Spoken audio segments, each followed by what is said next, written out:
अब चलो, ठीक है। आज जो है ना ज्योग्राफी का एक नया चैप्टर है जिसको हम मृदा नाम से जानते हैं, ठीक है। मृदा को पढ़ाऊंगा, ध्यान से पढ़िएगा। यहाँ से क्वेश्चन बेसिकली यहाँ से क्वेश्चन आपस में जॉइंट ज़्यादा होते हैं। जैसे जब मैं मृदा पढ़ा दूंगा ना, तो मृदा पढ़ाने के बाद में आप कुछ समय बाद देखेंगे कि यहाँ से क्वेश्चन बहुत अलग प्रकार के पूछे जाते हैं। देखो जैसे मृदा में, जैसे आप मृदा मैंने पढ़ाया तो मैं मृदा के प्रकार पढ़ाऊंगा, ठीक है। मृदा के बहुत छोटे छोटे टर्म, जैसे ह्यूमस के बारे में पढ़ाऊंगा, अपक्षय अपर्दन के बारे में पढ़ाऊंगा।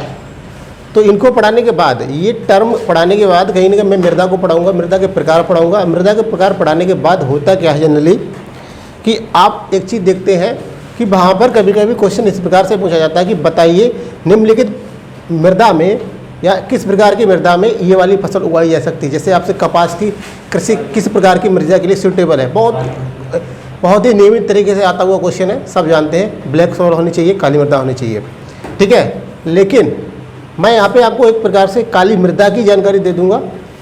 उसके बाद में मैं बताऊँगा इसमें किसकी प्रचुर मात्रा पाई जाती है, किसकी प्रचुर मात्रा नहीं होती है, या कौन कौन से पदार्थ यहाँ पर अब्सेंट होते हैं, ठीक है। तो ये मैं सारी चीज़ें को जानकारी दूंगा यहाँ पर। और कहीं ना कहीं ये चैप्टर डायरेक्ट और इनडायरेक्ट तरीके से बहुत बड़ा एरिया कवर करता है। जैसे जब मैं आपको पढ़ाऊँगा आगे मृदा के बारे में, तो मृदा में आपको ये पता चलेगा कि किस एरिया में कौन सी मृदा है। और एरिया में जब आपको मृदा के बारे में पता चलेगा तो उसके साथ में आपको ये भी पता चलेगा कि आखिर में यहाँ पर खेती की जा सकती है तो किस प्रकार की खेती की जा सकती है। यहाँ पर उत्पादन करने वाली फसल, जैसे मैं बात करूँ उत्तर प्रदेश की, तो उत्तर प्रदेश में किस प्रकार की मृदा पाई जाती है। तो सीधी सी बात है, जलोढ़ मृदा पाई जाती है मैक्सिमम जगह पर, ठीक है। अब जलोढ़ मृदा क्या होती है इसके बारे में मैं अभी पढ़ाऊँगा तब बताऊँगा ही। तो होगा क्या, यहाँ पर किस प्रकार की खेती की जा सकती है, इस चीज़ की जानकारी मिलेगी। तो इसके आधार पर होगा क्या, इसके आधार पर हम ये तय कर सकते हैं। आपसे कभी कभी ऐसे क्वेश्चन भी पूछे जाते हैं कि बताइए निम्नलिखित में कहाँ पर गेहूँ का उत्पादन सर्वाधिक होता है, किस राज्य में, किस राज्य में गन्ने का उत्पादन सर्वाधिक होता है, किस राज्य में कपास की खेती ज़्यादा की जाती है। तो होगा क्या, एक प्रकार से अगर आपको मृदा की जानकारी होगी ना, तो आप फसल का प्रकार तय कर सकते हैं। क्लियर बात है ना। तो फसल का प्रकार तय हो जाएगा, तो वहाँ की जहाँ पर अच्छी फसल होगी तो वहाँ पे लोग संपन्न भी होंगे, यानी कि वहाँ के लोगों के निवासियों का आप एक प्रकार से जीवन स्तर के बारे में पता कर सकते हैं। जैसे अगर आप उत्तर प्रदेश में रहते हैं तो उत्तर प्रदेश एक ऐसा प्लेस है जहाँ पर मैक्सिमम एरिया जो है ना, कहीं ना कहीं जलोढ़ मिट्टी के द्वारा बनी हुई है, यानी नदियों के द्वारा लाई गई मिट्टी के द्वारा बनी हुई है। अब ऐसे एरिया में खेती करना बहुत आसान है, बहुत संभव है, बहुत अच्छी खेती होती है, तो उत्पादन भी अधिक होता है। तो अगर हम देखें तो यहाँ का लोगों का जीवन स्तर कहीं ना कहीं अन्य राज्यों की तुलना में उच्च है, ठीक है। अब और अलग जगह पे चले जाइए, जैसे गुजरात में जाएंगे आप, तो गुजरात में वहाँ पर मृदा अलग प्रकार की है। तो वहाँ पर आप देखोगे तो वहाँ पर मृदा के अंतर्गत वो नमक का उत्पादन करने का भी काम करते हैं। लेकिन हम अगर उस काम को यहाँ पर करना चाहें, नमक उत्पादन, तो यहाँ पर उत्तर प्रदेश में ऐसा कार्य करना संभव नहीं है। तो यानी कि एक प्रकार से उद्योग धंधे या उद्योग को भी सेटअप करने में मृदा का बहुत बड़ा भूमिका है। क्लियर बात है ना। तो इन सारी चीज़ों का हम अध्ययन करेंगे धीरे धीरे, यानी कि ये चैप्टर कहीं ना कहीं आपको बहुत जगह पे कनेक्ट करेगा, ठीक है। चलिए सबसे पहले मृदा को समझिएगा, मृदा क्या है, ठीक है। तो मैंने आपको मृदा के बारे में बता रखा है। मृदा एक प्रकार से मृत पदार्थ और सजीव पदार्थों का क्या है, संगठन है। आप इस प्रकार से बोल सकते हैं, या आप एक और डेफिनेशन दे सकते हैं। देखिए पेपर में आपके डेफिनेशन नहीं पूछी जाती है, ठीक है। आप ऐसे भी डेफिनेशन दे सकते हैं कि मृदा एक प्रकार का वह संगठन है जो कार्बनिक और अकार्बनिक पदार्थों से मिलकर बना हुआ है, ठीक है। कार्बनिक और अकार्बनिक पदार्थों से मिलकर बना हुआ है। ये भी डेफिनेशन गलत नहीं है, लेकिन डेफिनेशन कभी नहीं पूछी जाती है, ठीक है। तो अब लिखिएगा, पहले मैं पॉइंट बोल रहा हूँ उसको लिखिएगा। लिखिए मृदा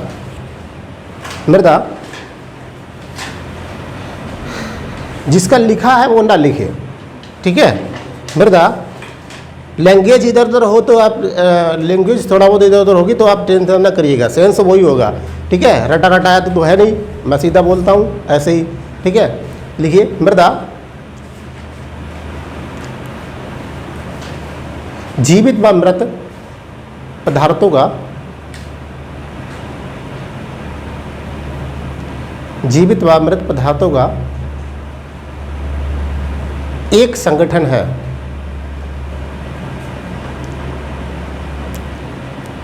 एक संगठन है। ठीक है, आगे लिखिए मृदा का उत्पादन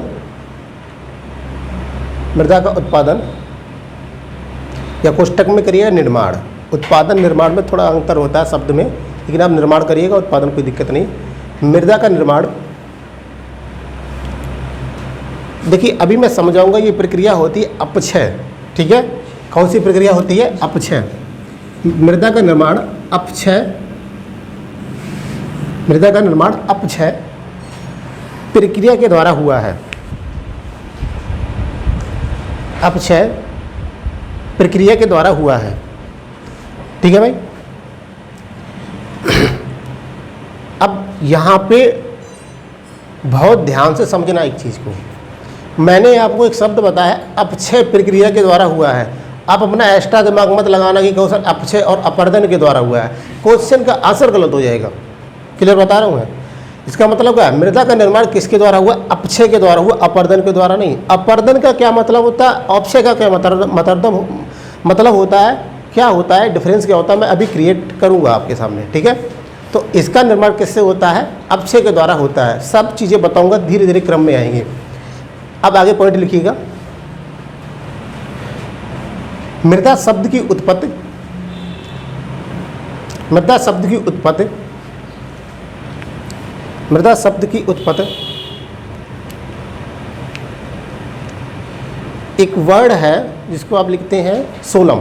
ठीक है, स्पेलिंग देखना, यही है। मृदा शब्द की उत्पत्ति सोलम नामक लैटिन शब्द से हुई है। सोलम नामक लैटिन शब्द से हुई है। SOLUM है, SOL, एक मिनट सही कर दूं मैं,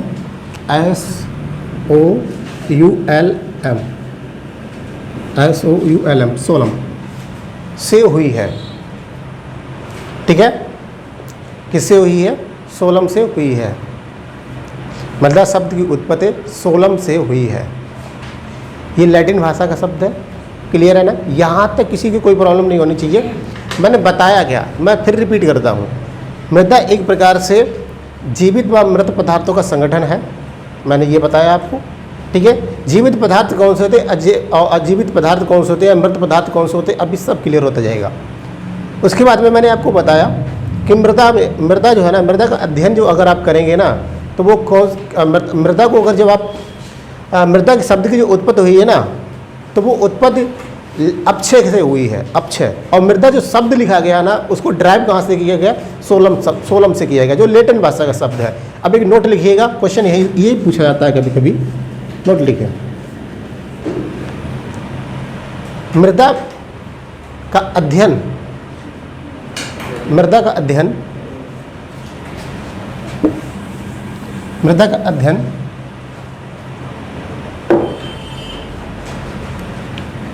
मृदा का अध्ययन पैडालॉजी कहलाता है। पैडालॉजी कहलाता है। मृदा का अध्ययन पैडालॉजी कहलाता है। मृदा का अध्ययन पैडालॉजी कहलाता है। अब यहाँ पे ध्यान से समझिएगा। देखिए, अगर आप पैडालॉजी शब्द को तोड़ेंगे ना, तो आप एक अच्छा समझिए शब्द को जानिएगा। पैडालॉजी का मतलब क्या होता है? स्टडी, अध्ययन करना। ठीक है, क्या होता है? स्टडी। और जो बच गया शब्द ना, पैडा, इसका मतलब क्या होता है? सोयल, मिट्टी। ठीक है, यानी कि विज्ञान की वह शाखा जिसके अंतर्गत आप मृदा के बारे में अध्ययन करते हैं, वो क्या कहलाता है? पैडालॉजी कहलाता है। जैसे आप और बहुत प्रकार के अध्ययन करते हैं, ठीक है, और बहुत प्रकार के अध्ययन होते हैं, तो उनमें भी पीछे अगर लॉजी शब्द जुड़ा है, जैसे आर्कोलॉजी, ठीक है। आर्कोलॉजी क्या है, मतलब स्मारकों का अध्ययन करना, ठीक है। लॉजी वर्ड जो क्या, लॉजी का मतलब होता है सिर्फ क्या है, स्टडी, और आर्कियोलॉजी मतलब आर्किटेक्चर, और आर्किटेक्चर मतलब स्मारक या बिल्डिंग, ठीक है। तो आप इस प्रकार से लॉजी शब्द पीछे जुड़ने के साथ में आप ये समझ सकते हैं कि आखिर में इसका मतलब क्या होता है। चलिए यहाँ तक समझ गए हैं। तो मृदा का अध्ययन क्या कहलाता है, हमारा पेडोलॉजी कहलाता है। यहाँ तक किसी को कोई प्रॉब्लम नहीं होनी चाहिए, ठीक है। इसके बाद मैंने क्या आपको बताया था, इसके बाद मैंने आपको बताया था, अब नोट पॉइंट पे फिर एक नोट लिखिएगा, इसी में बढ़ाइए। मृदा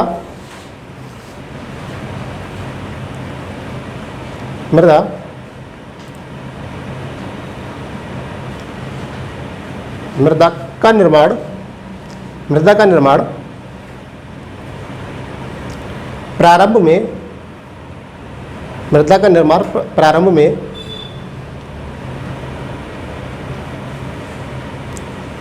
प्रारंभ में पृथ्वी के धरातल पर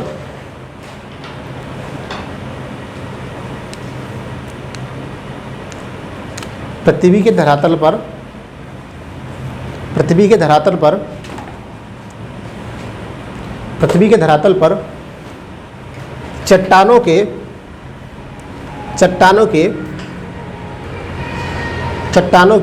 और चट्टानों में लिख लीजिएगा, चट्टाने कोष्टक में लिखिए चट्टाने कौन सी हैं। देखो लिखिएगा संगमरमर, नीस ग्रेनाइट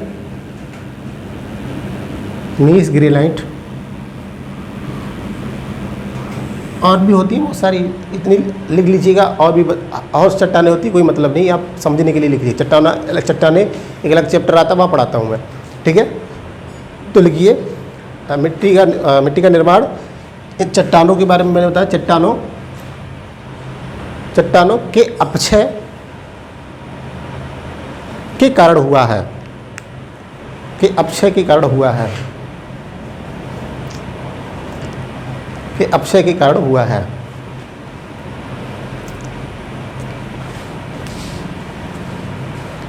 अब देखिए, अब यहाँ पे बार बार एक शब्द आ रहा है अपक्षय, और अपक्षय आपको परेशान कर रहा होगा, तो मैं अपक्षय के बारे में ही बता देता हूँ। देखिए जो शब्द है अपक्षय क्या है, इसको आप समझिएगा।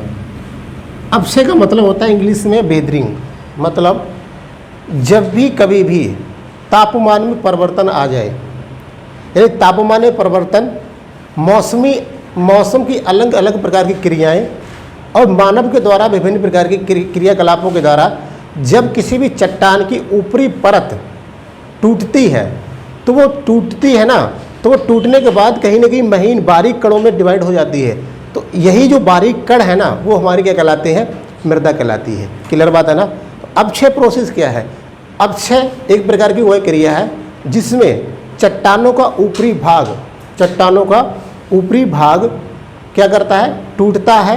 कैसे, तापांतर का मतलब होता है तापमान में परिवर्तन, तथा मानव के द्वारा विभिन्न प्रकार की क्रियाएं व मौसमी क्रियाओं के द्वारा जो होता है उसको क्या कहते हैं, अपक्षय कहते हैं। अब इसको लिखिएगा, अभी मैं समझा देता हूँ। लिखिए अपक्षय को लिखिए,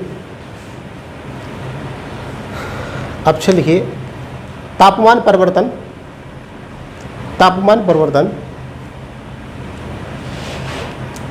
तुषार क्रिया,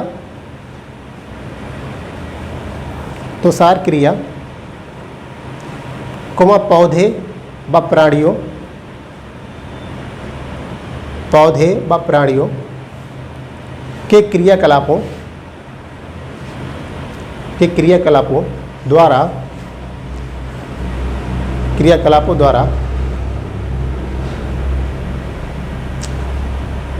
द्वारा चट्टानों की ऊपरी परत, जिसको आप एक और नाम से जानते हैं, जिसको आप सेल बोल देते हैं, ठीक है। सेल और ज़्यादा हो जाएगी तो सेलो, ऊपरी परत कोष्टक में लिख देना सेलो का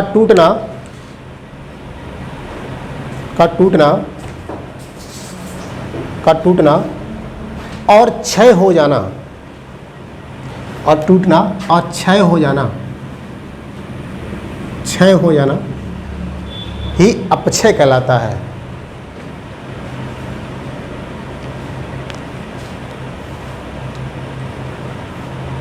टूटना या क्षय हो जाना ही अपक्षय कहलाता है। अब 1 मिनट रुको, पहले इसको समझ लो, दिमाग में बैठा लो इस चीज़ को।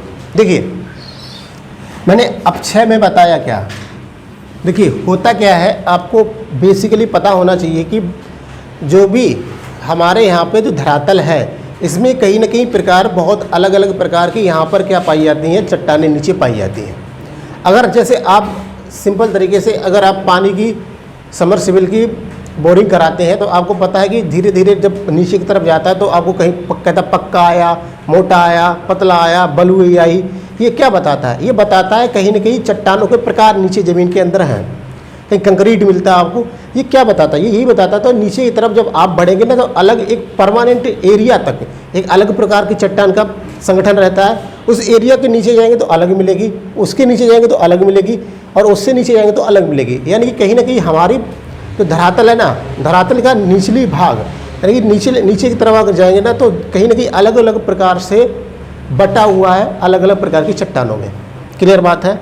लेकिन एक चीज़ ध्यान रखिएगा, जो भाग बटा हुआ ना, हमको ज़्यादा से ज़्यादा ऊपरी भाग पे काम करना रहता है, क्योंकि कृषि सारी की सारी ऊपरी भाग तक संपन्न होती है और ज़्यादा से ज़्यादा इतनी एरिया तक की जाती है। ठीक है, इसका मतलब क्या है, हमारा ज़्यादा से ज़्यादा काम कुछ एक प्रॉपर एरिया ही तक पड़ता है, उस गहराई तक ही पड़ता है।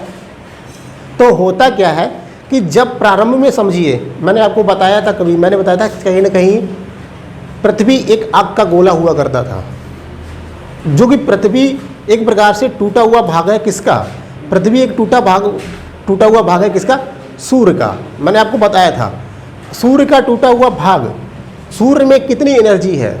बहुत एनर्जी है। आपको इस बात से पता होना चाहिए, सूर्य के पास चंद्रमा पे तो व्यक्ति जा चुका है। आप जानते हो चंद्रमा पे तो व्यक्ति जा चुका है, और चंद्रमा पे जा चुका अगर व्यक्ति है तो वहाँ पे व्यक्ति पहुँच सकता है तो कुछ ना कुछ इतना टेम्परेचर डिफरेंस ज़्यादा नहीं होता होगा। लेकिन सूर्य पर आज दिन तक कोई व्यक्ति पहुँच ही नहीं पाया। क्यों? क्योंकि रास्ते में जाते ही तापमान अधिक होने की वजह से वो क्या हो जाता है, जल जाता है। जब उसका ही कुछ अंश टूटेगा तो टूट के जब नीचे गिरेगा तो सीधी सी बात है, तो वो कितना गर्म होगा, वो भी एक आग का गोला हुआ। ऐसा बताया जाता है पृथ्वी का निर्माण सूर्य के एक छोटे से अंश के टूटने से हुआ है। अब वो अंश नीचे की तरफ आया, गिरा, तो करोड़ों वर्ष उसमें लगे उसको ठंडे होने में। कभी मौसम बदला, कभी बारिश हुई, कभी मौसम, ये सब इस प्रकार की मौसमी क्रियाएं चलती रही और आखिर में एक पृथ्वी का हमारा निर्माण हो गया। जब पृथ्वी का निर्माण हुआ है तो कहीं न कहीं वो था किसका पार्ट? गर्म पार्ट, गर्म भाग। अब देखो, आप सिंपल तरीके से एक प्रोसेस देखो, जब आप कहीं पर भी आप लोहे को लीजिए, आप देखते हैं, देखो आप लोहे को देखना, लोहे को जब आपके यहाँ पर जो लोपीटा होता है ना, वो उसको पीटता है। पीटने के बाद में पहले वो गर्म करता है, गर्म करने के बाद वो क्या करता है, उसको पीटता है। तो होता क्या, उस प्रोसेस से आपको समझ में आएगा कि जब उसने उसको, जैसे इतना एरिया था, जब इस एरिया को उसने गर्म किया, गर्म करने के बाद अब उसने क्या किया, इसका साइज बढ़वाना है आपको, तो वो इसका साइज ऐसे बढ़ा देता है। मतलब क्या है कि जब कोई वस्तु गर्म होती है तो उसके साइज में भी परिवर्तन किया जा सकता है।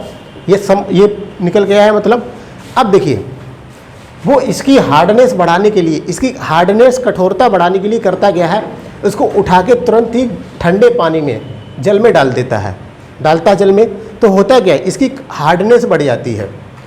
अब देखिए, अगर ये पदार्थ हार्ड हो गया तो क्या इसको आसानी से आप तोड़ सकते हैं? क्या नहीं तोड़ सकते। तो हुआ क्या है कि प्रोसेस को समझिए, यहाँ पर ये गर्म था और यहाँ पर ये क्या है, ठंडा है। जब कोई बस ठंडे से गर्म से ठंडे में आ रही है तो इसका मतलब क्या है, एकदम आ रही है, तो इसका मतलब क्या है, वो वस्तु कैसी हो जा रही है, हार्ड हो जा रही है। अगर वस्तु हार्ड हो रही है तो जस्ट यही प्रकार हुआ होगा किसके साथ, पृथ्वी के साथ। वो गर्म थी और ठंडे में आ रही है तो क्या होगी, वो कठोर हो गई होगी। अब जो कठोर हुई है तो इसका मतलब क्या है, वो एक प्रकार की चट्टानों का निर्माण उसने कर लिया। क्लियर बात है ना। अब इन चट्टानों पे मौसमी गतिविधियां होंगी, तापांतर होगा। अब तापांतर का ही अर्थ समझिएगा, तापांतर, ताप में जब अंतर होगा तो अगर किसी प्रकार से ताप में अंतर हुआ ना तो होगा क्या, चट्टान अभी इस तरह से है, चट्टान में क्या हुआ, धूप पूरे दिन निकली, धूप निकली रही, इसमें पड़ती रही, तो होगा क्या, कुछ समय बाद ये चट्टान क्या करेगी, बढ़ेगी, आगे फैलेगी। फिर क्या होगा, जैसे इसको ठंडक मिली, ठंडी हुई, तो अब क्या करेगी, सिकुड़ जाएगी। फिर क्या होगा, फिर बढ़ेगी, फिर सिकुड़ेगी, तो होगा क्या, कहीं ना कहीं इसमें क्रैक्स पड़ जाएंगे। जैसे अगर आप जूता पहनते हैं ना, लेदर का शूज़, तो आप उसको इस तरह से बैठिएगा, इस तरह से करिएगा 2-3 बार, तो होता क्या, हल्का हल्का सा उस पर लाइन आती है, फिर और गहरी लाइन, फिर और गहरी लाइन, और लगातार करते रहे तो एक दिन वहीं से वो फट जाता है, फ्रैक्चर कर जाता है। इसका मतलब क्या है कि अगर तापमान में सडन परिवर्तन होता रहेगा, अप डाउन, तो क्या होगा, वो चट्टान फैलेगी, सिकुड़ेगी, फैलेगी, सिकुड़ेगी, आखिर में क्या होगा, एक दिन वो चट्टान टूट जाएगी। अब टूट गई ना, तो ये हमारा क्या बन जाएगा, धीरे धीरे और भी बारिश हुई, कुछ और भी चीज़ें आई, धीरे धीरे हवा चली तेज, पत्थर से पत्थर, कड़ से कड़ टकराया, ठीक है, और मनुष्य गया, मनुष्य ने उसके ऊपर पैर रख दिया, तो हुआ क्या, वो और बारीक हो गई। अब बारीक होने की वजह से क्या बन गया, ये मृदा बन गई। इसी को क्या कहते हैं, मृदा। अब इसमें हम पोषक तत्व मिला देते हैं कृत्रिम तरीके से, और कृत्रिम तरीके से कुछ प्राकृतिक तरीके से मिल जाते हैं, उसमें हमने तत्व मिला दिए, हमारी मृदा बन के तैयार होगी, और हम इस पर क्या करते हैं, खेती करते हैं। क्लियर बात है। मृदा अपक्षय का समझे आया, एक शब्द लिखिए, अपर्दन। अपर्दन, अपर्दन देखिए, अपर्दन से तात्पर्य, अपर्दन से तात्पर्य मृदा का, अपर्दन से तात्पर्य मृदा का कटाव, अपर्दन का तात्पर्य मृदा का कटाव जल के द्वारा है, मृदा का कटाव जल के द्वारा है, जल के द्वारा है, ठीक है। सिंपल। आप एक चीज़ रखिए, अपक्षय में मौसमी क्रियाएं, चाहे तापमान परिवर्तन हो, चाहे और भी क्रियाएं हों, लेकिन अपर्दन में क्या होगा, जल, क्या होगा, जल। इसीलिए कहते हैं कि जब कोई पास में, जैसे आप बहुत सारी, जैसे कोसी नदी है, कोसी नदी बिहार में है, बिहार में कोसी नदी जब पानी बरसता ना, तो बहुत ही प्रकार से वहाँ पर विध्वंस करती है। होता क्या है, वो फैलती है, और फैलती है तो पास पड़ोस में क्या करती है, अपर्दन करती है, लगातार मृदा को अपने में लेती है, गिराती रहती है, काटती रहती है, तो ये क्या कहलाता है, अपर्दन। इसलिए आपने सुना होगा कि जो नदियों के पास के एरिया है, वहाँ पर अपर्दन की बहुत ज़्यादा, अपर्दन मतलब मिट्टी के कटाव की बहुत बड़ी समस्या होती है। जैसे अभी वर्तमान में भी हमारे यहाँ पर भी चल रही है, गंगा जी एक प्रकार से बहुत बड़ा रूप ले रही है, और धीरे धीरे क्या हो रहा है, वहाँ पर कटाव हो रहा है, तो इसको क्या कहते हैं, अपर्दन ही कहते हैं। क्लियर बात है ना। चलिए, इसके बाद मैंने आपको क्या पढ़ाया था, हाँ, अब आप एक छोटा सा और लिख लीजिएगा, एक और लिखिएगा, अपक्षय व अपर्दन के कारण, अपक्षय व अपर्दन के कारण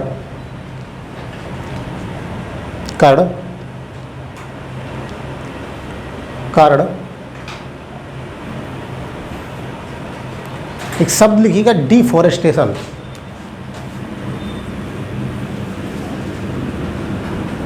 मतलब इसको कहते हैं वन का मतलब वन को कम हो जाना, यानी कि ऐसे शब्द लिख लीजिए, चाहे मिल जाएगा आपको। अपक्षय व अपर्दन के कारण वनों की संख्या घटती चली जा रही है, वनों की संख्या घटती चली जा रही है, तथा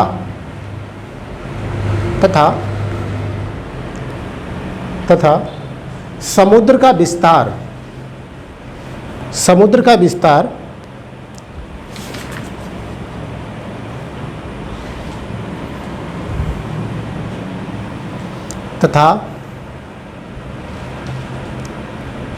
का विस्तार, अभी भी हो रहा है, अभी भी हो रहा है, ठीक है, अभी भी हो रहा है। अब यहाँ पे देखो, इस पॉइंट को थोड़ा ध्यान से समझना। देखो मैं क्या कह रहा हूँ, अगर कोई पेड़ पास में था और मृदा का अपर्दन हुआ, तो वो पेड़ गिर जाएगा, उसमें खत्म पेड़, यानी कि कहीं न कहीं वन या पेड़ पौधे नष्ट हो रहे हैं। अब आप कहोगे सर समुद्र का विस्तार कैसे हो रहा है, तो ध्यान से एक मैं छोटा सा एग्जाम्पल लेता हूँ। देखिए किसी पर्टिकुलर एरिया पे आप पानी भरिए, ठीक है, उस पानी में क्या करिए आप थोड़ा रेत डालिए, रेत डालेंगे या ईंट डाल दीजिए तो होगा क्या, वो पानी अब ऐसा भरा हुआ था तो पानी अब क्या करेगा, बाहर फैलेगा, फैलेगा कि नहीं फैलेगा, बताओ, फैलेगा ना। तो उसी प्रकार से अगर समुद्र में ये नदियाँ काट काट के मिट्टी लेके जा रही हैं तो उसमें डाल रही हैं, तो होगा क्या, उसका जल स्तर क्या करेगा, नीचे की तरफ गाद बनती जाएगी और जल स्तर कैसा करेगा, बढ़ेगा। तो बढ़ रहा है लगातार उसका जल स्तर, पानी की मात्रा नहीं बढ़ रही है, उसका विस्तार हो रहा है लगातार। क्लियर बात है ना। तो इसी पॉइंट को मैंने लिखाया है कि समुद्र का अभी भी विस्तार हो रहा है। जिस प्रकार से अभी भी कहा जा रहा है कि ब्रह्मांड का विस्तार हो रहा है, उसी प्रकार से समुद्र का भी विस्तार हो रहा है। कोई दिक्कत तो नहीं, यहाँ तक बताइए, कोई दिक्कत हो तो बताओ। अब इसके बाद आप एक शब्द से और परिचित हो जाइए, ह्यूमस। देखिए ह्यूमस, ह्यूमस, ह्यूमस, ह्यूमस, ठीक है। इसको लिखिए, फिर समझा देता हूँ। लिखिए ह्यूमस, मृदा द्वारा नमी अवशोषण, मृदा द्वारा नमी अवशोषण, इसको लिखिए ह्यूमस को, फिर मैं समझाता हूँ। मृदा द्वारा नमी अवशोषण, नमी अवशोषण तथा उसको बनाए रखने की क्षमता ही ह्यूमस कहलाती है।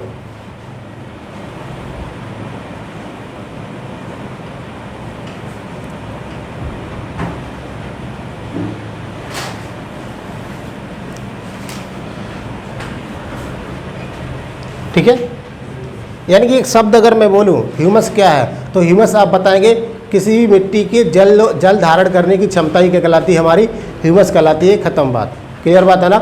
अब ह्यूमस क्या होते हैं तो इसको भी लिख लीजिए। ह्यूमस, अगला पॉइंट, ह्यूमस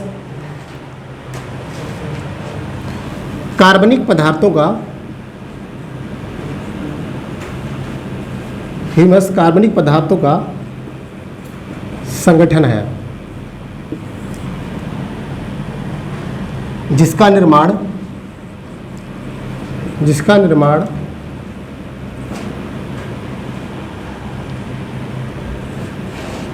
पेड़ पौधों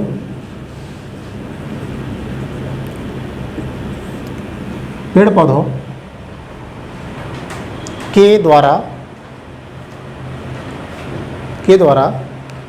गलने व सड़ने से हुआ है।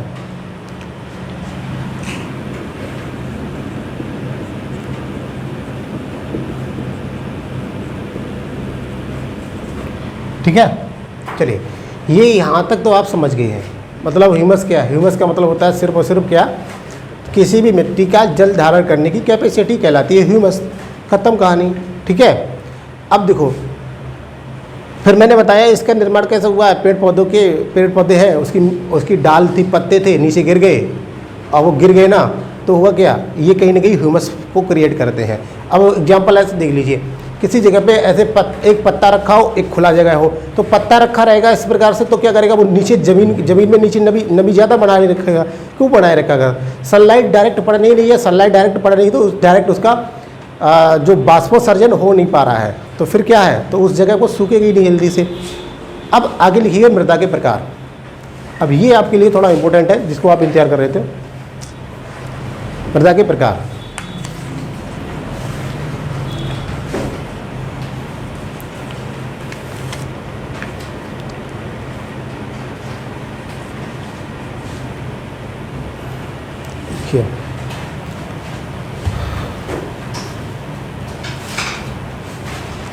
देखिए अगर हम बात करेंगे ना मृदा के प्रकार, ठीक है, तो मृदा को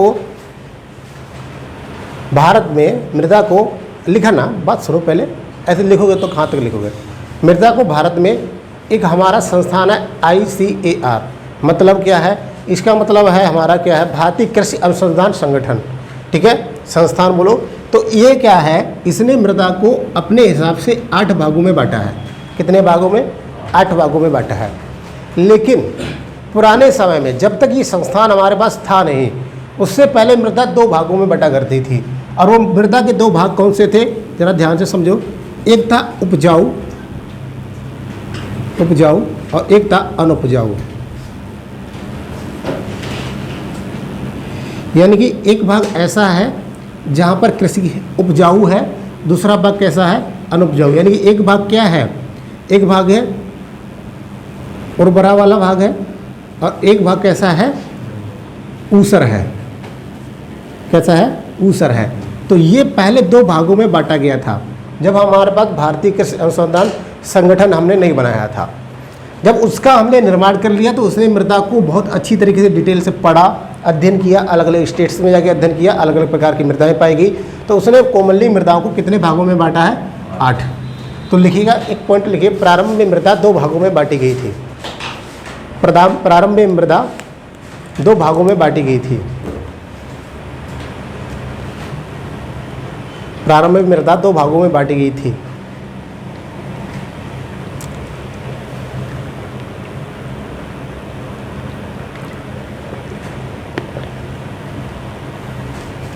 नंबर 1 उपजाऊ, कोष्टक में लिख दिया उर्वरा, उपजाऊ, देखो मैं हट जा रहा हूँ, और उपजाऊ उर्वरा। नंबर 2 अनुपजाऊ ऊसर, अनुपजाऊ ऊसर।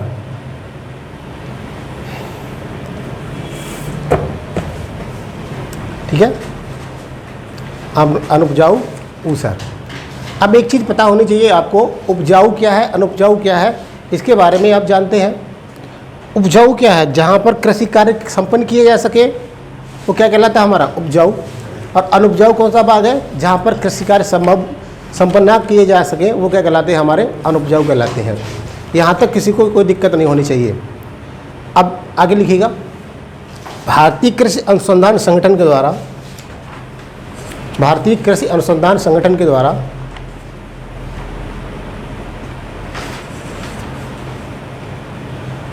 भारतीय कृषि अनुसंधान संगठन के द्वारा, कोष्टक में एक शब्द लिखना ICAR। ICAR होता क्या है कि ये शब्द आपको पेपर में ज़्यादा देखने को मिलता है। हाँ, जैसे कोई उन्नतशील बीज नया आया है ना, नई प्रकार का बीज, हाइब्रिड बीज आया, तो हाइब्रिड बीज अगर आएगा ना तो उसको प्रमाणित यहीं से किया जाएगा।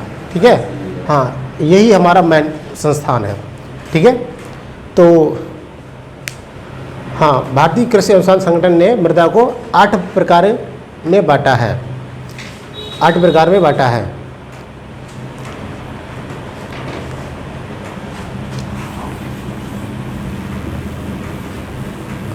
अब देखो 8 प्रकार में बांटा है ना, तो हमको लिखना, एक एक को लिखना और एक को समझना है, बस खत्म कहानी, चैप्टर हो जाएगा कंप्लीट। ये पहला है तुम्हारा, जिसको हम बोलते हैं जलोढ़ मृदा। जलोढ़ मृदा, ठीक है, जलोढ़ मृदा, इसको आप समझिए जलोढ़ मृदा क्या होती है। ठीक है, जलोढ़ मृदा का एक और नाम से जाना जाता है या दोमट मृदा। ठीक है, इसको भी लिख लिए कहीं दोमट और मिल जाता सब, दोमट मृदा। ठीक है, अब देखो मेरी बात समझो पहले। यहाँ पर एक शब्द यूज किया गया है जलोढ़। जलोढ़ का मतलब क्या होता है, जल के द्वारा ढोई हुई मृदा, यानी जल के द्वारा ढोई हुई मृदा वो क्या कहलाती है, जलोढ़ मृदा। यानी कि जलोढ़ मृदा क्या है, जो नदियाँ काट काट के ला के बिछा रही हैं, तो इस प्रकार की मृदा को क्या कहलाएंगे हम, जलोढ़ मृदा। सिंपल शब्द याद रखो, ऐसी मृदा जो नदियों के द्वारा ढोके लाई गई हो, वो मृदा क्या कहलाती है, हमारी जलोढ़ मृदा कहलाती है। दूसरी चीज़, जलोढ़ मृदा सर्वाधिक ये आपको देखने को मिलेगी हमारा उत्तर भारत के विशाल मैदानों में, क्योंकि उत्तर भारत के विशाल मैदान को अगर आपको ध्यान होगा तो मैंने पहले पढ़ाया है, मैंने बताया था कि आपका कहीं ना कहीं भारत को दो भागों में अगर आप बांटेंगे तो मैंने आपको बताया था कहीं ना कहीं ये नीचे वाला भाग, ये नीचे वाला भाग है, इसको मैंने एक नाम दिया था क्या, प्रायद्वीपीय भाग बताया था मैंने, प्रायद्वीपीय भाग। फिर मैंने आपको एक कंसेप्ट बताया था अनुवर्ती नदियाँ और पूर्ववर्ती नदियाँ। अभी आपको याद है तो बढ़िया है, रिकॉल करो, नहीं याद है तो फिर इंतजार करो कब बताता हूँ। बस शब्द को याद रखिए, एक मैंने बताया था अनुवर्ती नदियाँ, एक बताया था मैंने पूर्ववर्ती नदियाँ। मतलब ये है कि किसी स्थल का निर्माण नदियों के आने के बाद हुआ है, जिसमें से हमारा उत्तर भारत का विशाल मैदान, यानी जहाँ पर उत्तर प्रदेश, बिहार, मैनली स्टेट्स जहाँ पर हम निवास करते हैं, तो यहाँ पर पहले नदियाँ आई, फिर नदियों के द्वारा हिमालय पर्वत या अन्य प्रकार के पर्वतों के द्वारा मृदा काट काट के ला के बिछा दी गई है। इस प्रकार का जो निर्माण हुआ है वो हमारा क्या कहलाता है, इस प्रकार से मृदा के जो निर्माण हुआ है, जो मृदा हमें मिली है वो क्या कहलाती है, हमारी जलोढ़ मृदा कहलाती है। क्लियर बात है ना। मतलब क्या है, मैंने बताया था जहाँ पर नदियाँ पहले आई, तो उत्तर भारत के विशाल मैदान में क्या आई हैं, नदियाँ पहले आई हैं, और उसके बाद में क्या आया है, मिट्टी आई है। और कैसे मिट्टी आई, नदियाँ ढो ढो के लाई हैं, यानी नदियों ने ही स्थल का निर्माण किया है। तो आपको अगर कोई ये पूछे कि बताइए भारत में सर्वाधिक कौन सी मृदा पाई जाती है, तो आप आंसर देंगे उसको कौन सी पाई जाती है, दोमट मृदा या जलोढ़ मृदा। क्यों, क्योंकि आप थोड़ा इंडिया का मैप को याद कीजिए। इंडिया के मैप में हमारे यहाँ पर ज़्यादा से ज़्यादा नदियाँ ही निकली हुई हैं हर जगह पे। अगर आप उत्तर वाला भाग देखिएगा, अगर हिमालय साइड से देखिएगा तो यहाँ पर सिंधु, गंगा, ब्रह्मपुत्र, ठीक है, इन नदियों का कॉम्बिनेशन मिलता है। और बहुत बड़ी बड़ी भी नदियाँ हैं, ब्रह्मपुत्र नदी बहुत बड़ी है, गंगा नदी भी बहुत बड़ी है, ठीक है। अब थोड़ा नीचे जाइएगा वापस, जहाँ पे अगर इस साइड में आप जाएंगे ना तो यहाँ पर आप देखेंगे गोदावरी, कावेरी, कृष्णा, जिसको दक्षिण की गंगा भी बोला जाता है, आपको याद है ना। तो और फिर उसके बाद आप पूर्व और पश्चिम में जाइएगा, यानी कि अगर आप पूर्व में जाएंगे ना इधर साइड, और इधर साइड पश्चिम में जाएंगे ना, तो होगा क्या, तो यहाँ पर आप देखेंगे तो अलग अलग प्रकार के घाट पाए जाते हैं। जैसे मैंने आपको थारगार, भोटगार ये सब पढ़ाया था। तो इस प्रकार के अगर घाट पाए गए तो होगा क्या, यहाँ पर पानी है और पानी के द्वारा लगातार क्या किया जा रहा है, मिट्टी भाके लाई जा रही है और कहीं ना कहीं पास पड़ोस में बिछाई जा रही है। तो इस प्रकार की मृदा कैसी हो जाएगी, जलोढ़ मृदा हो जाएगी। क्लियर बात है ना। तो भारत में सर्वाधिक जो मृदा पाई जाती है वो कौन सी मृदा है, जलोढ़ मृदा। पॉइंट क्लियर है ना।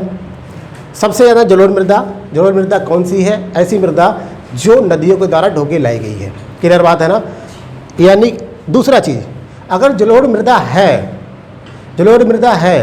तो ये मृदा ज़्यादा से ज़्यादा कैसी होती है, उर्वरा शक्ति रखती है, यानी कि ये फर्टिलिटी इसमें सबसे ज़्यादा पाई जाती है, इसमें जलोढ़ मृदा में। अब याद करिए क्यों पाई जाती है, मैंने आपको ये भी बता रखा है। देखो, मिट्टी को जल ज़्यादा से ज़्यादा जब काटना शुरू करता है ना, तो सबसे पहले ऊपर वाली लेयर काटता है। जब बहेगा तो ऊपर वाली लेयर काटेगा। तो आपको पता है ना, जो कृषि योग्य भूमि होती है वो एक सर्टेन लिमिट तक होती है। एक इतनी मोटी परत, जितनी जुताई आप करते हो ना, उतनी ही मोटी परत में सिर्फ आप क्या कर सकते हैं, कृषि करते हैं। यानी सबसे ज़्यादा उर्वरा शक्ति उसी में पाई जाती है, तभी तो कृषि करते हैं।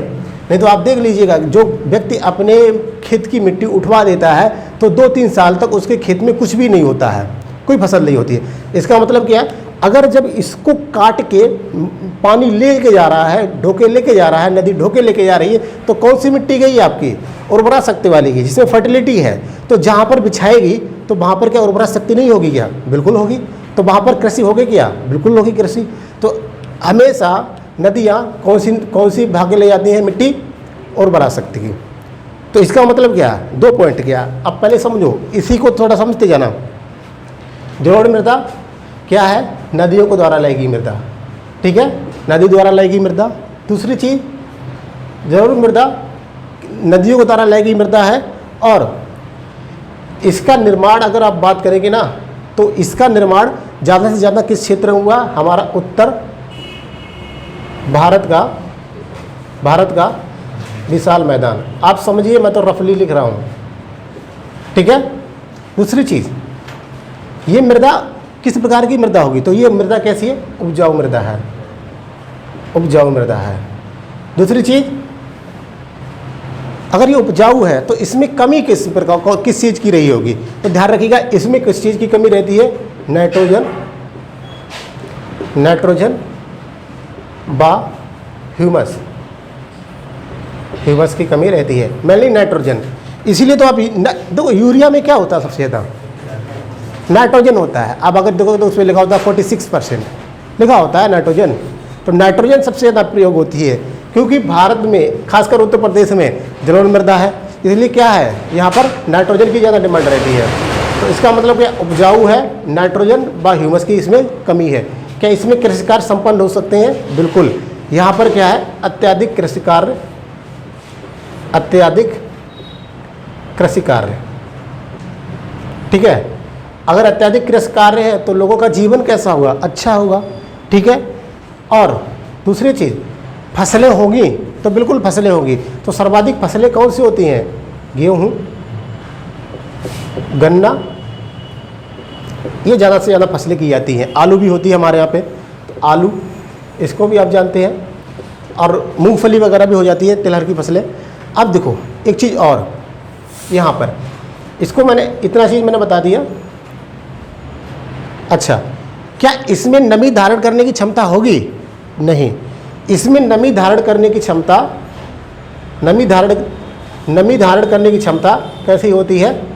कम होती है। समझ में आ गया? सारा फंक्शन मैंने समझा दिया है। अब एक एक को आप नोट कर लो।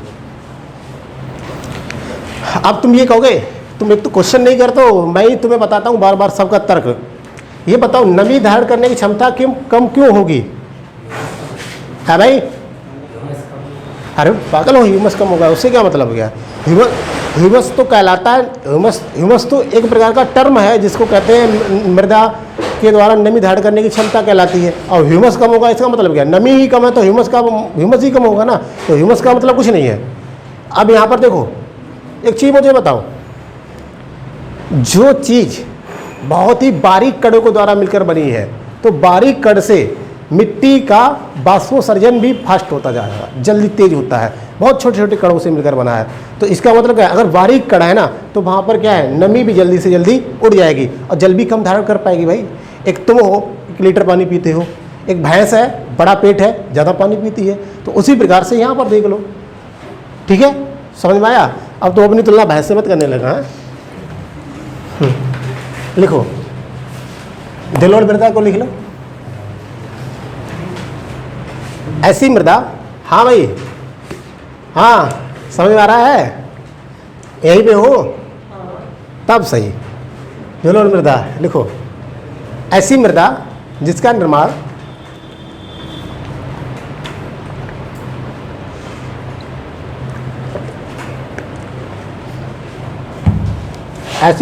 निर्माण नदियों के द्वारा नदियों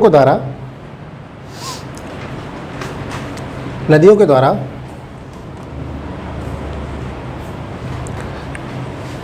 द्वारा अपरदन से हुआ है।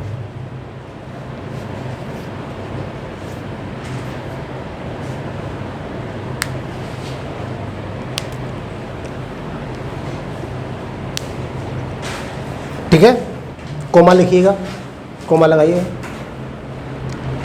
यह मृदा सामान्यतः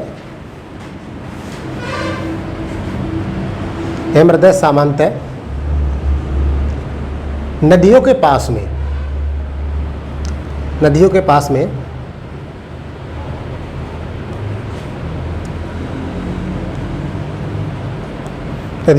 में नदियों के निक्षेप के द्वारा बनती है। नदियों के निक्षेप द्वारा, नदियों के पास में नदियों के निक्षेप मतलब होता है इकट्ठा करना। नदियों के निक्षेप के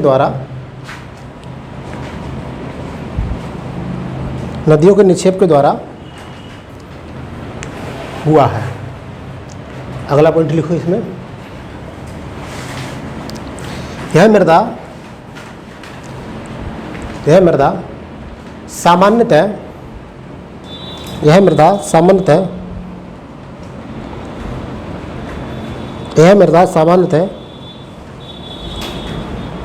उत्तर प्रदेश,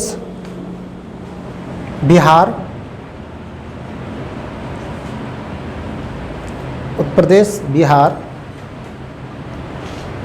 पंजाब,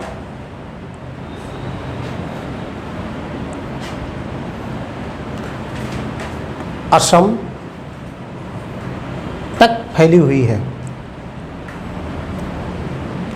तक फैली हुई है।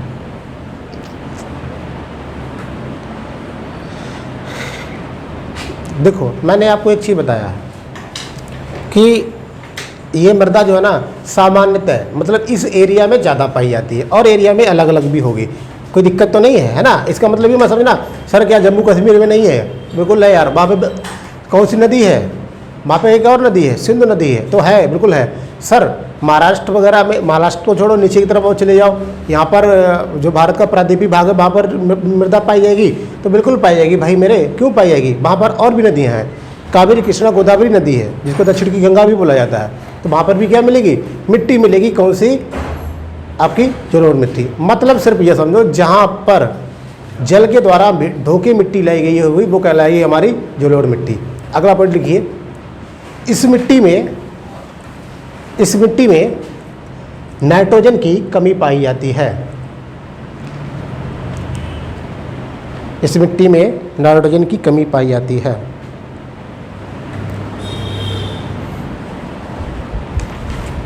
जिसको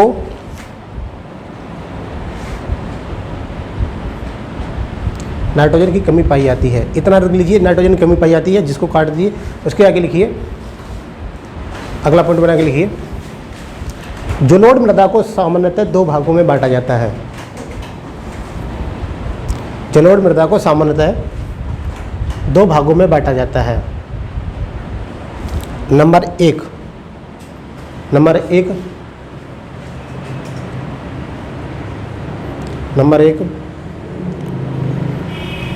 एक शब्द से आप परिचित होंगे, ध्यान से सुनो, खादर और बांगर। ठीक है, मतलब समझा चुका हूँ मैं, आपको समझा देता हूँ। खादर मतलब क्या होता है, जो मिट्टी नदी के पास में रहती है और उपजाऊ होती है, क्या कहलाती है हमारी, खादर। जैसे ये नदी निकली है, अब मैं इसको हटा दूँ ना, मैं समझा देता हूँ। जैसे ये नदी निकली है हमारी, ठीक है, अब सीधी तो होगी नहीं, मैंने बना लिया आपके लिए। अब यहाँ पर पानी भरा आ रहा, तो इसके अब इसमें कहीं बाढ़ आई तो ये क्या करेगी, इधर फैलेगी, इधर फैलेगी। अब फैलेगी ना, तो यहाँ पर कहीं ना कहीं ये निक्षेप कर जाएगी मिट्टी का, इधर भी कर जाएगी निक्षेप मिट्टी का। तो इस प्रकार की मिट्टी जो इसके यहाँ पर है वो मृदा क्या कहलाएगी, खादर। और खादर वाली मृदा है तो क्या ये कैसी होगी, उपजाऊ होगी, यानी कि उर्वरा शक्ति इसमें पाई जाएगी। कृषि होगी, बिल्कुल अच्छी होगी कृषि। क्लियर बात है ना, तो ये कहलाता है हमारा खादर। ठीक है, अब कोई मृदा यहाँ पर है, इससे दूर है ना, निर्माण तो इसका खादर के सहायता से ही हुआ है। तो ध्यान रखना, बांगर मृदा का निर्माण खादर मृदा से ही हुआ होता है। क्यों, पहले वो मृदा खादर थी और आपने उसमें बहुत अलग अलग प्रकार के केमिकल डाल दिए, लगातार आप यूरिया की बोरी डाल रहे हो, तो होगा क्या, धीरे धीरे क्या होगा, ये मृदा किस में कन्वर्ट हो जाएगी, बांगर में। और बांगर मृदा कैसी होती है, खादर से कम उपजाऊ मृदा। तो ठीक है, ऐसी मृदा कहाँ पर होगी, डायरेक्ट टच में ना होगी, किधर होगी, थोड़ी दूर होगी। तो मैंने बताया जलोढ़ मृदा को कितने दो भागों में बांटा गया है, नंबर 1 खादर, नंबर 2 बांगर। नंबर 2 पहला लिख लो खादर, नंबर 2 बांगर।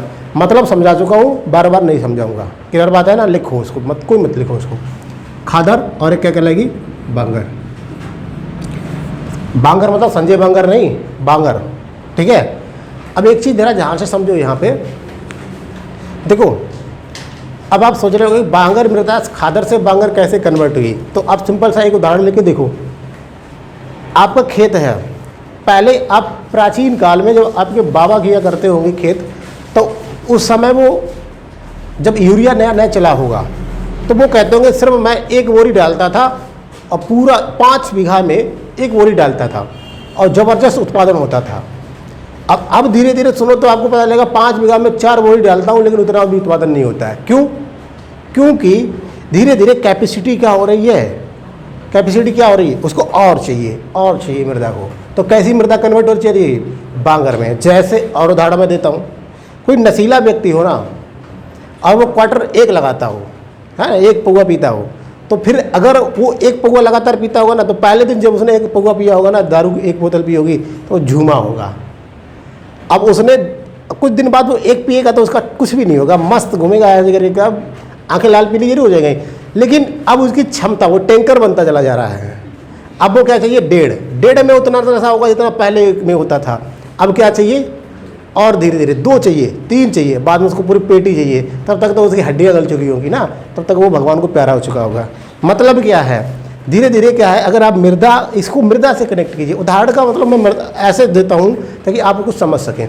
तो यहाँ पर मतलब क्या है, मृदा को में अगर तुम ज़्यादा से ज़्यादा ऐसे क्रियाकलाप करते रहोगे तो मृदा कन्वर्ट हो रही किसमें, बांगर मृदा, बांगर बनती चली आ रही। इसीलिए आप थोड़ा ध्यान देंगे तो हमारा भारतीय कृषि एवं अनुसंधान संगठन वर्तमान में जैविक खेती की तरफ ज़्यादा कन्वर्ट कर रहा है। आपको पता है असम एक ऐसा पहला राज्य है जहाँ पर सर्वाधिक जैविक खेती होती है। आप समझते हो अब कहाँ पर आपके यहाँ पर यूरिया की जगह पे ज़्यादा से ज़्यादा कौन सी खाद आ रही है, जैविक खाद आ रही है। सुनते हो, जैविक खाद आ रही है। क्यों आ रही है? जैविक खाद आने से क्या है, कम से नुकसान कम है। जैसे गोबर है ना, गोबर वगैरह खेत में डालोगे ना तो क्या होता है, जनरली नुकसान ज़्यादा नहीं होता, बीमारी भी नहीं ज़्यादा लगती है। अब पेस्टिसाइड छिड़काव ज़्यादा करते हैं तो छिड़काव ज़्यादा करने से होता है क्या, एक तो वायु प्रदूषण हुआ, जल प्रदूषण हुआ, प्लस उसका इफेक्ट, मानव इफेक्ट भी पड़ता है। पहले कहते थे पुराने समय में मनुष्य जीता रहता था 100 साल तक है, अब पता चल रहा 60 पे उसकी टांगें तो हिल जाती हैं, ठीक है, और 60-65 में तो जो है उसका तमाम क्रिया संपन्न हो जाती है, और 70-80 के लगभग में आप उसकी 13वीं भी खा लेते हैं।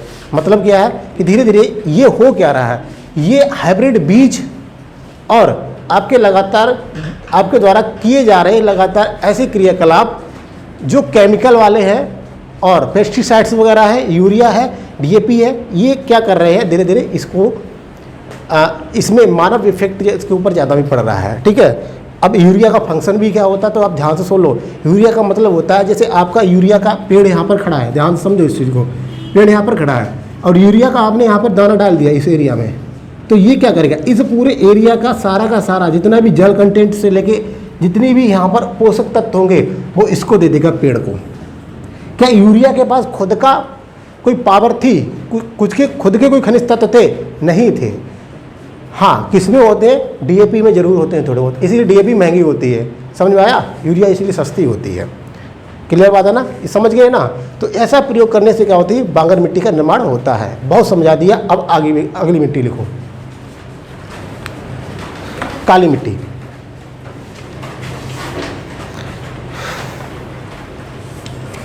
काली मिट्टी है ना। अब देखो, पानी पी लो थोड़ा, है ना।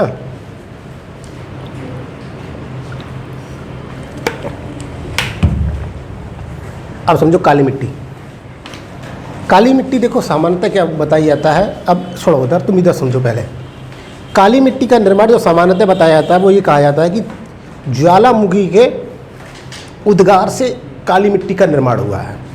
मतलब क्या है कि पहले ज्वालामुखी थे और ज्वालामुखी का विस्फोट हुआ है, और ज्वालामुखी के विस्फोट होने के बाद में क्या हुआ है, जो नीचे से लावा निकला है, बेसाल्ट निकला है, वो क्या कर रहा है, धीरे धीरे फैल गया है। अब फैल गया ना, तो जहाँ पर बेसाल्ट चट्टान बनी थी और उस चट्टान का धीरे धीरे अपर्दन अपक्षय हुआ है, और वहाँ पर जो अपक्षय हुआ ना, तो वो क्या कहा है, वो वहाँ पर किस प्रकार की मृदा का निर्माण हो गया है, काली मृदा का निर्माण हो गया। मतलब आपके लिए एक पॉइंट है, काली मृदा किस प्रकार से बनी हुई है, तो काली मृदा का निर्माण कहाँ से हुआ, ज्वालामुखी के उद्गार से। सिंपल सी बात है, समझ में आया। आप कहोगे सर क्या भारत में ज्वालामुखी नहीं थे, क्या ज्वालामुखी थे? तो बिल्कुल भारत में भी ज्वालामुखी पहले थे। अगर ज्वालामुखी भारत में ना होते तो अभी आप हिमालय में देखो ज्वालामुखी होता है, ज्वालामुखी है, वहाँ पे अभी भी भूस्खलन जैसी क्रियाएं होती रहती हैं। और भारत में अंडमान निकोबार के पास में एक ज्वालामुखी, पहले मृत ज्वालामुखी पाया भी गया है। क्लियर बात भी है। तो इसका मतलब क्या है, यहाँ पर भी जो निर्माण हुआ, जैसे महाराष्ट्र के पास में, महाराष्ट्र में और गुजरात वगैरह में मृदा कैसी मिलती है, ब्लैक सॉइल ज़्यादा मिलती है। तो इसका मतलब क्या, यहाँ पर प्राचीन काल में कभी रहे होंगे क्या, ज्वालामुखी। क्लियर बात है ना, पॉइंट स्पष्ट है। तो अब आप लिख लो इसको, लिखो काली मृदा का निर्माण, काली मृदा का निर्माण, काली मृदा का निर्माण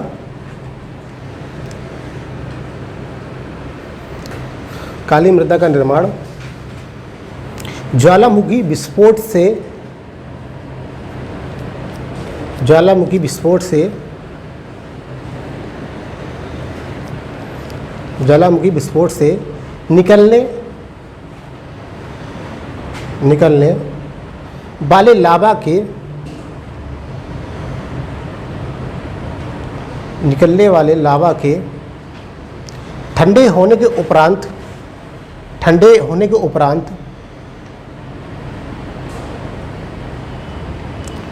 ठंडे होने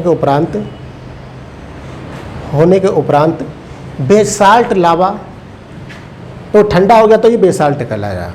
बेसाल्ट लावा के टूटने फूटने से हुआ है।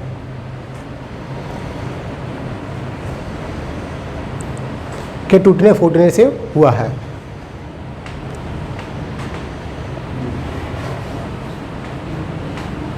ठीक है, कोई दिक्कत तो नहीं है? बताओ, आगे लिख लो। इसका सर्वाधिक विस्तार, इसका सर्वाधिक विस्तार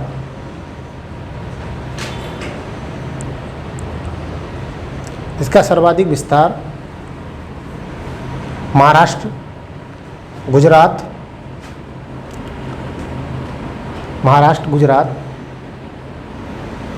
तथा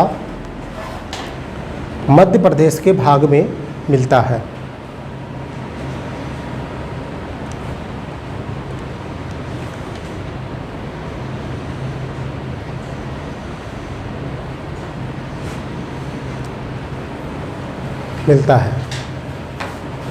ठीक है। अब देखो एक चीज़ और बता दूं मैं। देखो, आपको एक चीज़ पता होना चाहिए। देखो, बहुत ज्योग्राफी में सब कंसेप्ट एक दूसरे से रिलेटेड होते हैं बहुत अच्छी तरीके से। मैंने आपको कभी पढ़ाया था तो मैंने बताया था कि ज्वालामुखी से निकलने वाले तत्व कौन से होते हैं। इसमें आयरन निकलता है, बताया था Fe। ठीक है, अब आयरन निकलेगा तो इस प्रकार की मृदा में आयरन की भरपूर मात्रा होगी। ठीक है, सारी चीज़ें पाई जाएंगी जो होती हैं, लेकिन क्या नहीं पाया जाएगा? Nitrogen, phosphorus. नाइट्रोजन और फॉस्फोरस क्या है, इसमें कम पाए जाते हैं। तो अब ये नाइट्रोजन फास्फोरस तो बहुत कम पाए जाते हैं, कहीं आपको डिटेल तो लिखना नहीं भी है वगैरह में, है ना, तो कोई मतलब भी नहीं बनता। ऐसा तो क्वेश्चन पूछेगा नहीं, तो ऐसा अगर क्वेश्चन पूछ देता ना तो प्रॉब्लम क्या होती है, वो जलोढ़ मृदा में भी तो वही गुण पाया जाता है, उसमें भी तो नाइट्रोजन फास्फोरस की कमी होती है, तो इसमें भी कमी होगी। तो फिर 5-6 ऑप्शन कहाँ से ढूंढ के लाएगा वो? तो ये तो आप कॉमन सेंस लगा लो। ठीक है, अगला लिखिए। इसमें काली मृदा कपास खेती के लिए, काली मृदा कपास खेती के लिए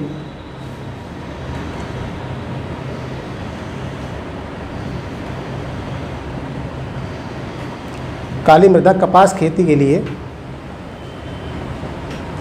सर्वाधिक उत्तम मृदा मानी जाती है। सर्वाधिक उत्तम मृदा मानी जाती है।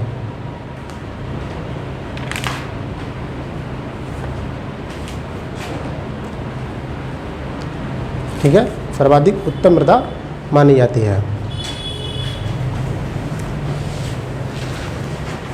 ठीक है, अब वो पॉइंट, इसमें जलधारण क्षमता अधिक पाई जाती है, ये सब छोड़ दो। ठीक है, कोई ज़रूरत नहीं है, मेन पॉइंट मुद्दे पे आओ। ठीक है, क्योंकि मैंने आपको जलोढ़ मृदा में बहुत विस्तार समझा दिया है। ठीक है, अगला पॉइंट लिखिएगा, लाल मृदा। लाल मृदा,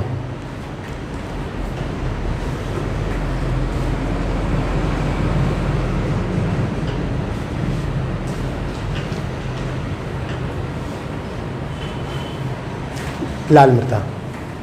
अब देखो, ये लाल मृदा क्या है, इसको भी समझा देता हूँ। यहाँ तक समझ में आ रहा? पहले ये बताओ। हाँ भाई, अरे जंप मार रहा हो कुछ? अरे भाई, ग्रीन सिग्नल है? कोई दिक्कत तो नहीं हो रही है ना? कोई बात नहीं, क्योंकि मुझे मृदा को कंप्लीट कराना है, तो अब थोड़ा टाइम लग जाए तो कोई फ़र्क नहीं पड़ता है।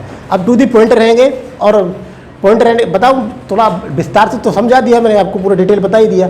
अब टू दी पॉइंट रहेंगे, जल्दी से नोट कर लेंगे तो मृदा हमारा समाप्त हो जाएगा। ठीक है, तो कौन सी मृदा लिखाई? काली मृदा, है ना? हाँ सॉरी, लाल मृदा। अब गुस्सा काहे हो रहे हो, है ना? लाल मृदा ऐसे करते हो, लाल काली कैसे बोल दिया? फांसी होनी चाहिए। हाँ, मतलब लाल कैसे, काली कैसे बोल दिया, लाल बोलते? फांसी दे देंगे, नहीं तो लाल बोलोगे, काली बोलोगे तो है, काला मत बोलो है।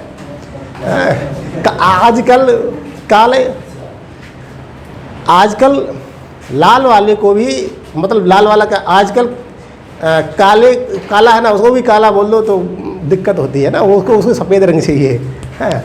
आओ इधर, लाल मृदा क्या है? देखो मेरी बात सुनो जरा, होता क्या है जनरली, देखो ये मृदा क्या है, ये मृदा जैसे होता क्या है, जैसे ये मृदा है, पहले आपकी काली मृदा बनी, काली मृदा में आपको बताया मैंने, काली मृदा में आयरन की अधिक मात्रा पाई जाती है। अब आयरन की अधिक मात्रा पाई गई ना, तो यहाँ पर ये जल के साथ में क्रिया करने के बाद, जल के साथ क्रिया की इसने, और मौसम में भी कुछ जलवाष्प वगैरह पाई जाती है, तो इनके साथ क्रिया करने के बाद ये फेरस ऑक्साइड बना देता है। और फिर क्या हो गया, अब इसका रंग कैसा हो जाएगा, कन्वर्ट होता चला जाएगा। जैसे मैं उदाहरण देता हूँ, लोहा आपके घर में पड़ा हो, उसको डाल दो आप बाहर, ठीक है, थोड़ा हवा खाने के लिए, कब तो बहुत गर्म होता है, बार बार ठंडा होता है, हवा खा बाहर, गर्म मत होगा क्या, उस पर जंग आएगी। जंग कैसे कलर की आएगी, कैसी जंग आती है? तुम्हारे यहाँ पे कोई उल्टी सीधी तो नहीं आती है, हाँ लाल ही आती है। तो वो क्या है, जंग कैसी है, लाल।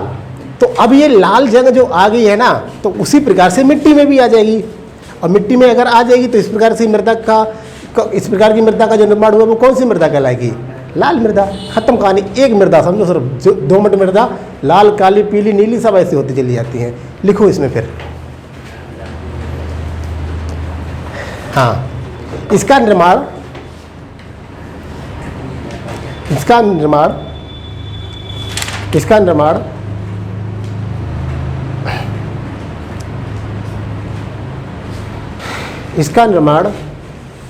ग्रेनाइट तथा नीस, अब ये चट्टान बता चुका हूँ मैं पहले, ग्रेनाइट तथा नीस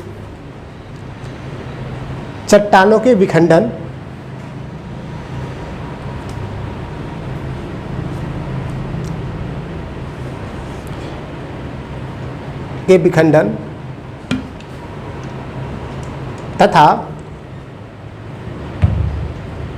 तथा जलवायविक, शब्द लिखो, जलवायविक परिवर्तनों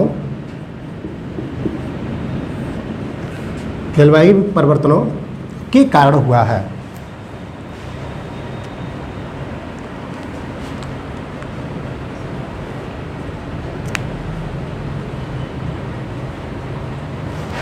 ठीक है, अगला पॉइंट लिखो। देखो ये पहले देख लो, जलवायविक क्या है। देखो ये टर्म हिंदी में अच्छे तरीके से यूज किए जाते हैं। देखो यहाँ पर क्या है, जल छिपा है, और वायविक मतलब क्रिया कर रहा है। ठीक है, अभी यहाँ पे लिखो, यह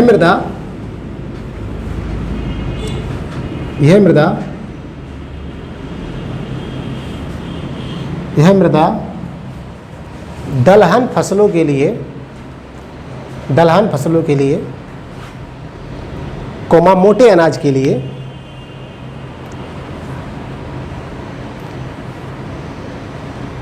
दलहन फसलों के लिए, कोमा मोटे अनाज के लिए, और तिलहन और लिख लेना है ना, तिलहन के लिए उपयोगी है। लिखाना चाहिए था दलहन तिलहन और मोटे अनाज, लेकिन लिख लो फिर भी कोई बात नहीं है। दलहन कोमा मोटे अनाज तथा तिलहन फसलों के लिए उपयोगी है। ठीक है, आगे लिखो एक पॉइंट, इसका सर्वाधिक विस्तार खोपड़ी लगाओ, कहाँ पर मिलेगा बताओ? हाँ, आंध्र प्रदेश। इसका सर्वाधिक विस्तार आंध्र प्रदेश लिख लिया, आंध्र प्रदेश को एपी लिख दिया करो। हाँ, तुम कहोगे एपी सर अरुणाचल प्रदेश भी तो हो जाएगा। हाँ, समझ के लिखो अपना, आंध्र प्रदेश कोमा तमिलनाडु। आपको पता है, मैंने लौटता हुआ मानसून बारिश करता है, और घुसता हुआ मानसून भी इधर ही बारिश कर देता है। तो तमिलनाडु, आंध्र प्रदेश, तमिलनाडु आदि राज्यों में है, आदि राज्यों में है। लेकिन दलहन और तिलहन जी तो राजस्थान में ज़्यादा होता तो फर्क क्या पड़ता है? हैं? आगे देखो चारा मन उससे क्या मतलब है? चलिए अगला मृदा जा रही है लैटेराइट। तो क्षेत्रफल विस्तार, अबे बात सुनो, तो क्षेत्रफल विस्तार भी तो सर्वाधिक होगा वहाँ का, राजस्थान में सर्वाधिक क्षेत्रफल विस्तार भी तो है। उपयोगी थोड़ी ना ऐसा पेड़, हाँ प्लान के लिए रेत उपयोगी है, लेकिन लोग हाँ। पानी के वहाँ पे पानी की कमी भी है और अलग अलग कंडीशन भी होती है, जरूरी थोड़ी नहीं मृदा उसी प्रकार की हो, है ना, लेकिन वहाँ पे मृदा है, उपयुक्त है। चलो अगला लिखिए लैटेराइट मृदा। ठीक है, लिखिए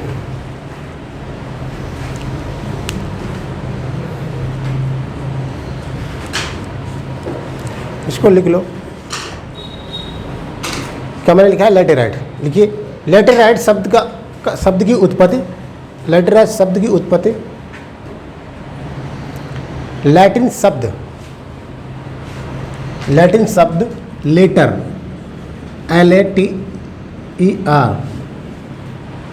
LATER, डबल टी मत बना देना।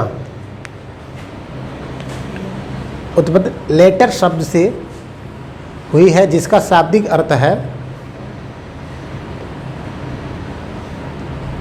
इसका शाब्दिक अर्थ है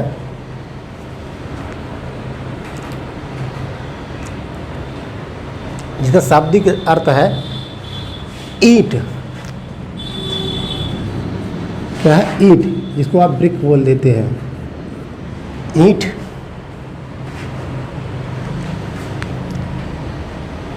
जिसका शाब्दिक अर्थ है ईंट। आगे एक पॉइंट लिखिएगा। इस मिट्टी का निर्माण बॉक्साइट चट्टानों के, इस मिट्टी का निर्माण बॉक्साइट चट्टानों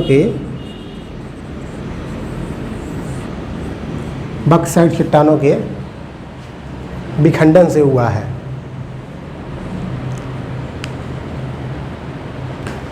ठीक है, बॉक्साइट चट्टानों के विखंडन से हुआ है। ठीक, अगला पॉइंट लिखिए।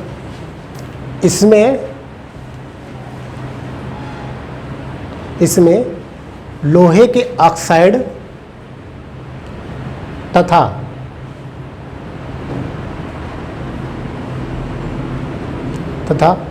एल्युमिनियम के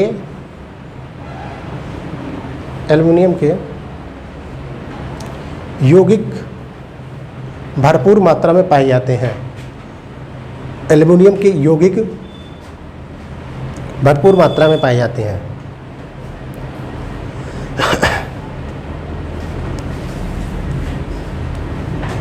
ठीक है, अगला पॉइंट। इसमें मोटे अनाज, दलहन तिलहन की कृषि की जा सकती है। दलहन तिलहन की कृषि की जा सकती है।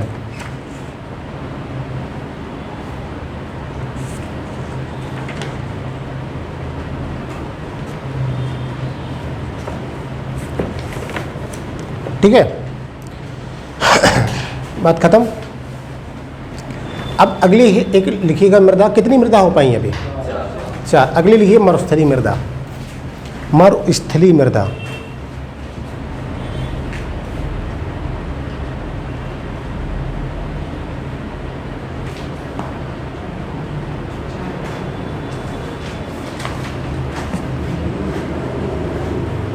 ठीक है, मरुस्थलीय मृदा। इसको लिखने की कोई ज़रूरत नहीं है, मैं बताता हूँ क्या है। देखो मरुस्थलीय मृदा कौन सी मृदा है? ऐसी मृदा जिसमें ना तो कोई उर्वरा शक्ति पाई जाती है और ना तो इसमें नाइट्रोजन फास्फोरस इसकी मात्रा अधिक पाई जाती है। इस प्रकार की और दोनों मिट्टी अलग अलग है ना। अब देखो मैंने बताया इस प्रकार की मृदा कैसी मृदा है? जिसमें ना तो कोई भी कृषि कार्य संपन्न हो सकता है, ना तो उर्वरा शक्ति पाई जाती है, ना तो यहाँ पर नाइट्रोजन फास्फोरस या अन्य तत्व पाए जाते हैं। सिर्फ यहाँ पर कौन सा तत्व पाया जाता है सर्वाधिक मात्रा में? वो है कैल्शियम। कौन सा तत्व? कैल्शियम। ठीक है, तो कैल्शियम पाया जाता है। तो इस प्रकार की मृदा जहाँ पर ये सारे कृषि कार्य वगैरह और इसमें कोई भी चीज़ें इस प्रकार की पाई नहीं जाती हो जो आपके लिए उपयोगी हैं, कृषि कार्य के लिए उपयोगी हैं, तो इस प्रकार की मृदा कौन सी मृदा है? हमारी मरुस्थलीय मृदा है। कोई बात तो नहीं, इसमें कुछ समझने वाला कोई चीज़ ऐसा है ही नहीं। ठीक है, तो अभी रेत समझ लो एक प्रकार से राजस्थान का, तो इसमें लिख लीजिए पॉइंट, एक सिर्फ लिखो, इसमें कैल्शियम की प्रचुर मात्रा है, इसमें कैल्शियम की प्रचुर मात्रा है।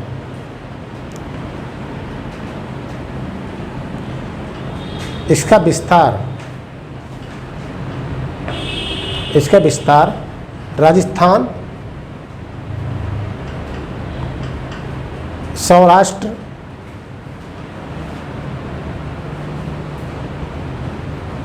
कच्छ है ना, आपने कच्छ जानते हो, गुजरात का सबसे बड़ा ज़िला है कच्छ, और हरियाणा में है, और हरियाणा में ही है।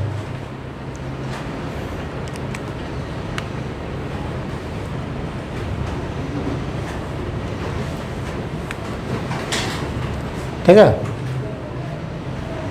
अगला लिखिए पर्वतीय मृदा। अब तो सब ऐसी मृदा आएगी जिनको पढ़ो आराम से बस। पर्वतीय मृदा, तो इसमें लिख लो, नाम से भी स्पष्ट है, पर्वतीय मृदा मतलब ऐसी मृदा जो कहाँ पर मिलेगी? हिमालय वगैरह पर्वतों के आसपास मिलेगी। तो लिख लो इसमें ऐसी मृदा जो हिमालय, पूर्वी घाट व पश्चिमी घाट, हिमालय, पूर्वी घाट व पश्चिमी घाट के क्षेत्रों में मिलती है।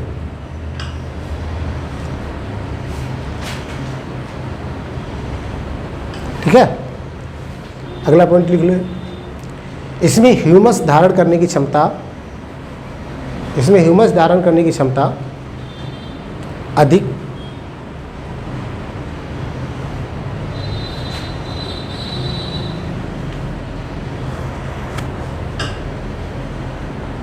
ह्यूमस धारण करने की क्षमता अधिक, परंतु पोटास व नाइट्रोजन की कमी होती है, परंतु पोटास व नाइट्रोजन की कमी होती है।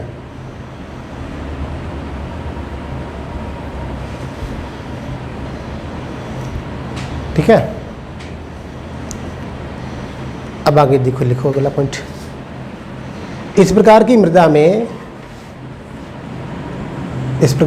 में चाय, कहवा, कहवा मतलब क्या होता है? कॉफ़ी, चाय, कहवा, मसाला में ये तुम रजनीगंधा मत समझना है ना, रजनीगंधा, कदमों में दुनिया, ये सब नहीं है ना। मसाला मतलब जो तुम घर में खाते हो, हैं वो वाले मसाले हैं ना। मसाला ना, बहुत सारे उल्टा सेंस भी निकालते हैं हमेशा। मसाला मतलब कौन सा? अच्छा वाला, वो लाल परी वाला मसाला ना, ये नहीं है ना। मसाला अब वही फिजा और चलती थी पहले, कभी है केसरिया, अब तो केसरिया चलने लगी है, और उसमें वो प्रचार भी करता है केसरिया, है पिक्चर भी आई केसरिया, कौन सी है? हाँ, केसरी। चलो, अब मैंने बताया था आपको क्या, हाँ, मसाला, फलों का उत्पादन होता है।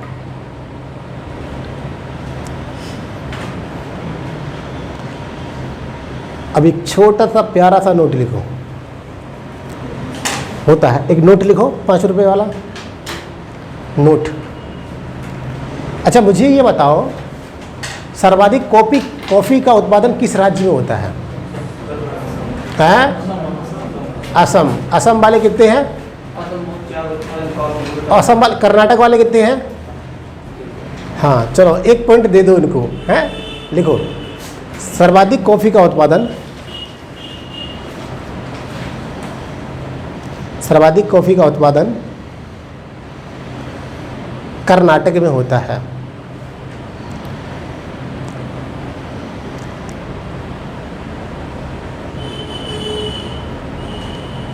कर्नाटक में होता है, याद रखो, 5 बार क्वेश्चन पूछा गया।